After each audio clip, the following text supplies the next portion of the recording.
2, 4, 6, 8, 10, 12. So between yesterday and today we got 12 eggs from the chicken coop.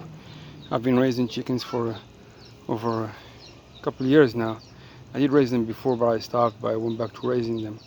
These are all fresh eggs. Some of them are very small, but the rest are okay, you know. They're not the biggest you can find, but I'm still happy with what I got. Yeah, this is what I get, about 8, 10 a day. I have 10 chickens, but most of the time I get about 6 to 10, 6 to 8. That's the average I get. Yeah, this is it, guys. So yeah, if you raise your own chickens, you can save a little bit of money.